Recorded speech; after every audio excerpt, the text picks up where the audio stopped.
గురుగారు, మీనరాశి వారికి ఎలా ఉంది? మీనరాశి వారికి 2 గ్రహాలు సహకరిస్తున్నాయి తల్లి. జన్మచంద్రుడు, చతుర్థ శుక్రుడు. మీ మనోబలం మిమ్మల్ని కాపాడుతుంది. ఏకాగ్రతతో పనిచేయడం ద్వారా అధిక లాభాలు ఉంటాయి. ఆర్థిక పరిపుష్టి కలుగుతుంది. విశేష ధన లాభాలు మీ కృషిని బట్టి కలుగుతాయి. మీరు తీసుకునే నిర్ణయాల ద్వారాగా పెట్టుబడుల రూపంలో సంపదలు పెరుగుతాయి. దీని అంతటికీ కారణం 4వ రాశిలో ఉన్నటువంటి శుక్రగ్రహం. ఆర్థికపరమైన విజయాలు త్వరగా సిద్ధిస్తాయి. స్థిరాస్తి రూపంలో సంపదలు వృద్ధి చెందుతాయి. అయితే ఇక సాధారణమైన ఫలితాల్లో గ్రహదోషం అధికంగా అడ్డుపడుతోంది కాబట్టి మొహమాటం లేకుండా ప్రతి పని జాగ్రత్తగా చేయండి. అధిక వ్యయం కాకుండా జాగ్రత్తలు తీసుకోండి. ఆత్మవిశ్వాసం రక్షిస్తుంది. దేనికి వెనకడుగు వేయవద్దు. నిదానంగా కుటుంబ సభ్యులతో కలిసి సమిష్టిగా నిర్ణయాలు తీసుకొని వాటిని అమలు చేయడం ద్వారా బ్రహ్మాండమైన శుభ భవిష్యత్తు లభిస్తుంది.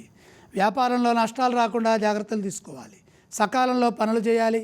వ్యాపారంలో కొత్త నిర్ణయాలు ఏవి ఇప్పుడు తీసుకోవద్దు. తలకు మించిన భారాన్ని నెత్తికెత్తుకోవద్దు. ఇతరులపై ఆధారపడకుండా స్వయం కృషితో నిదానంగా శాంతంగా ముందుకు సాగండి. నిరుత్సాహపరిచేవారు ఉంటారు. ఎవరి మాటలు ఎక్కువగా వినొద్దు, మనసుకు తీసుకోవద్దు. మీ సొంత నిర్ణయాలు, సొంత ఆలోచనలు మిమ్మల్ని కాపాడతాయి. కుటుంబ సభ్యులతో శాంతంగా ఉండండి. కలహాలకు అవకాశం ఉన్నది కాబట్టి ఓర్పుతో వ్యవహరించండి. సౌమ్య సంభాషణ శాంతియుత జీవనాన్ని ప్రసాదిస్తుంది. వారం చివరి భాగంలో మేలు జరుగుతుంది. మీనరాశి వారు ఏ స్తోత్రాలను పఠిస్తే బాగుంటుంది?